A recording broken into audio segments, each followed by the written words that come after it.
नमस्कार। सब राम भक्तों को राम राम। आज उत्तरकांड में भगवान राम के इस शरीर में रास तिलक के बाद ज्ञान रूपी वेद मनुष्य शरीर धारण करके आते हैं और आत्मा रूपी राम की वंदना करते हैं। ये दिव्य ज्ञान है जो आत्मा रूपी ज्ञान के बारे में बता रहा है। तुलसी लिखते हैं, भिन्न भिन्न स्तुति करी गए सुर निज निज धाम, बंदी बेश वेद तब आए जहाँ श्री राम। तो वेद दिव्य ज्ञान मनुष्य शरीर धारण करके आते हैं और आत्मा रूपी राम की वंदना करते हैं, उनका गुणगान करते हैं कि आत्मा रूपी ज्ञान, आत्मा रूपी राम क्या है। तुलसी लिखते हैं, जय सगुण निर्गुण रूप रूप अनूप भूप शिरोमणि। कहते हैं कि हे आत्मा रूपी राम, आप आत्मा रूप में निर्गुण हैं और इस विश्व रूप में सगुण हैं, और ये दोनों ही रूप आपके अनूप हैं, अमित हैं। इनके जैसा और कोई रूप नहीं, आत्मा जैसा और कोई रूप नहीं और विश्व रूप जैसा और कोई रूप नहीं। फिर कहते हैं, दस कंधरादे प्रचंड निशिच प्रबल खल भुज बल्हाने। कहते हैं कि जो 5 ज्ञानेंद्रियां और 5 कर्मेंद्रियां हैं, इन 10 इंद्रियों से जो विषयों का ज्ञान होता है, जो विषयों का सेवन करते हैं हम, उन सब को, उस सब अज्ञान को आत्मा रूपी राम के ज्ञान से खत्म किया जाता है। यही रावण का वध है, 10 मुख वाले दशानन का वध है। आगे, अवतार नर संसार भार विभंज दारुण दुख दहे। हे आत्मा रूपी राम, आपने मनुष्य रूप धारण करके इन 10 इंद्रियों पर संयम प्राप्त करके, इन 10 इंद्रियों से जो अज्ञान उत्पन्न होता है, जो विषयों का भोग उत्पन्न होता है, उन सबको नष्ट कर दिया है और उनसे जो दुख उत्पन्न होते हैं उनको भी खत्म कर दिया है। जय प्रणत पाल दयाल प्रभु संयुक्त शक्ति नमामहे। कहते हैं कि आत्मा रूपी राम, आप बहुत दयालु हैं और आप सबों का कल्याण करने वाले हैं। आप सबों की नैया पार लगाने वाले हैं इस दुख रूपी भ्रम रूपी संसार सागर से, और आपको ज्ञान रूपी वेद नमस्कार करते हैं। फिर कहते हैं, तब विषम माया बस सुरासुर नाग नरग जग हरे। कहते हैं कि हे आत्मा रूपी राम, आपकी जो माया है, जो कि मैं और तू का भेद उत्पन्न करती है, ये भ्रम में डालने वाली है, और इसमें सारे मनुष्य इस भ्रम में पड़े हुए हैं कि मैं और तुम अलग अलग हैं। ये भेद उत्पन्न करती है। भव पंथ भ्रमित अमित दिवस निशे काल कर्म गुणन भरे। इस मैं और तू के भेद में मनुष्य मेरे और तेरे के गुणों का ध्यान करके और उसके अनुसार कर्म करते हुए घूमते रहते हैं, इस संसार में, इस भ्रम रूपी संसार में फंसे रहते हैं। जे नाथ करी करुणा बिलोके, त्रिविध दुख ते निर्बहे। हे आत्मा रूपी राम, जब आप मनुष्य को 3 लोकों में भ्रमित होते हुए देखते हैं, और वो 3 लोक हैं तमस, रजस और सत्व, तो आपके देखने मात्र से ही मनुष्य इन तीनों लोकों से पार हो जाता है। मतलब जब मेरे में, मनुष्य में आत्मा रूपी राम अपने में ही इन तीनों गुणों को, इन तीनों लोगों को देखता है, तो इन तीनों से अलग हो जाता है और आत्मा का ही रूप हो जाता है। इसलिए इन तीनों लोकों से जहाँ दुख ही दुख है उनसे पार हो जाता है। फिर कहते हैं, भव खेद छेदन दक्ष हम कहूँ, रक्ष राम नमामहि।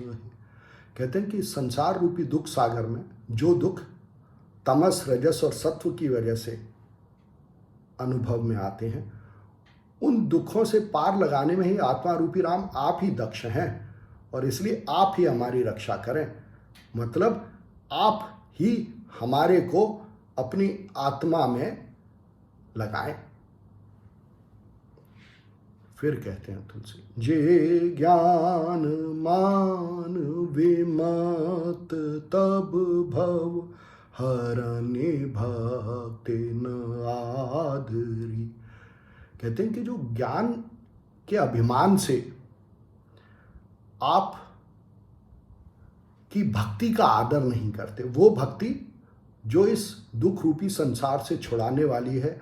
और वो भक्ति क्या है? यह जानना कि यह मनुष्य आप आत्मा रूपी राम का ही एक अंग है। जब ज्ञान के अभिमान में मनुष्य इस भक्ति का आदर नहीं करते या इस बात को ध्यान में नहीं रखते कि हर मनुष्य आपका अंग है, तो क्या होता है?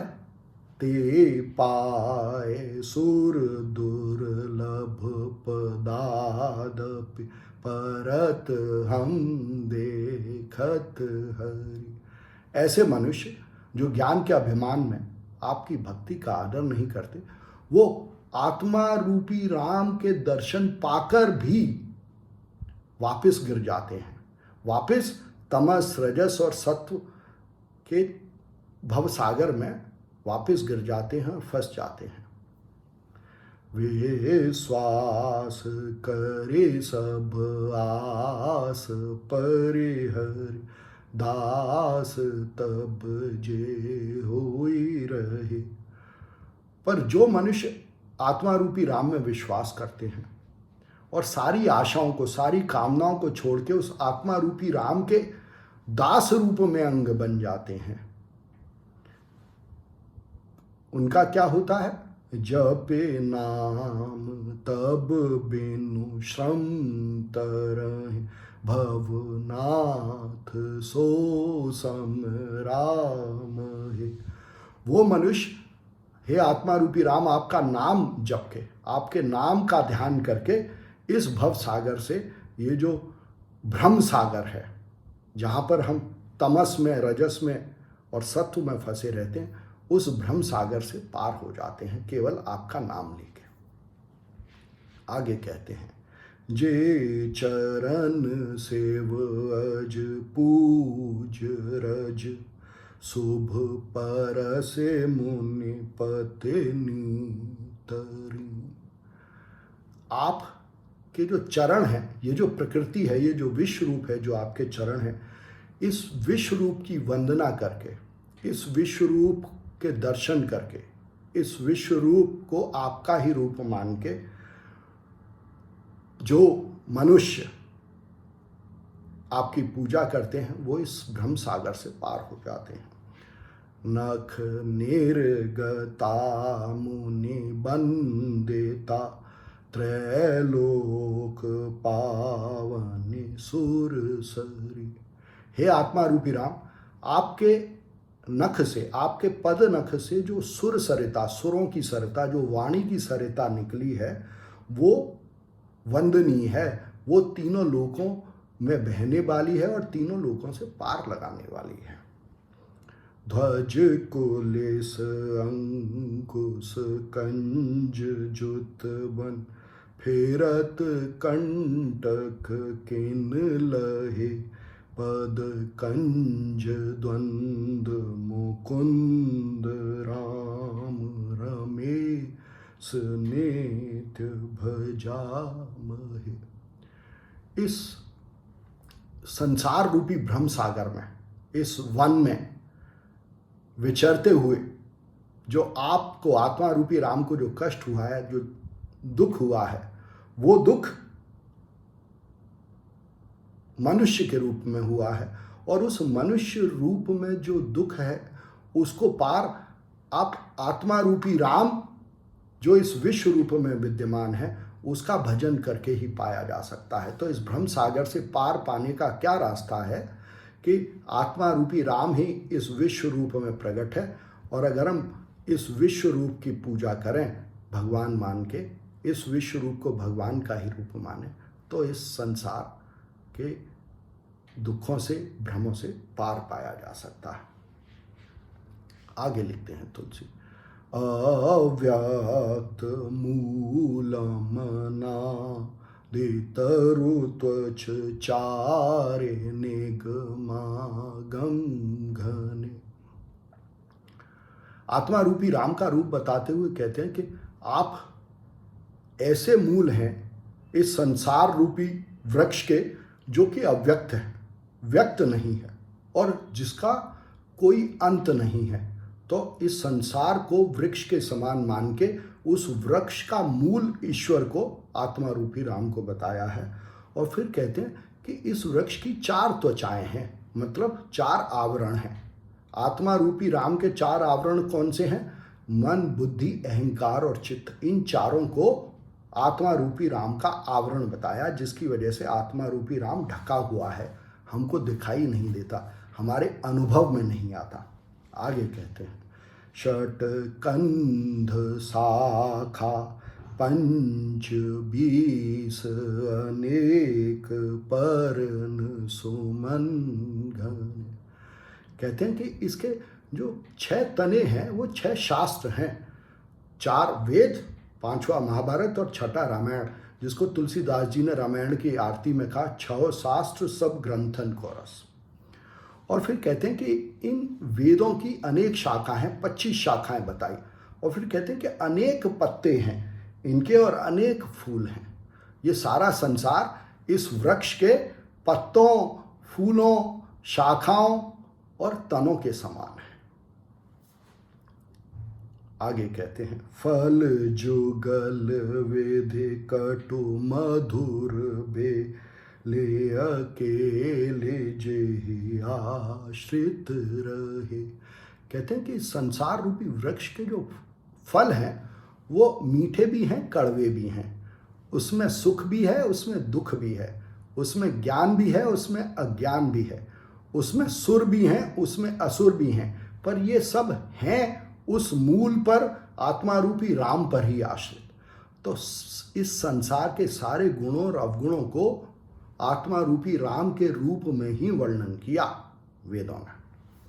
फिर कहते हैं, पल्लवत फूलत नवल नित संसार बेटप नमामहे। कहते हैं कि ऐसा ये संसार रूपी वृक्ष है, ये आपका ही रूप है, आपका विश्व रूप है, और ये नित्य नया है, बदलने वाला है, ये प्रभामय है। और ऐसे विश्व रूप को, आत्मा रूपी राम के ऐसे विश्व रूप को मैं नमस्कार करता हूँ।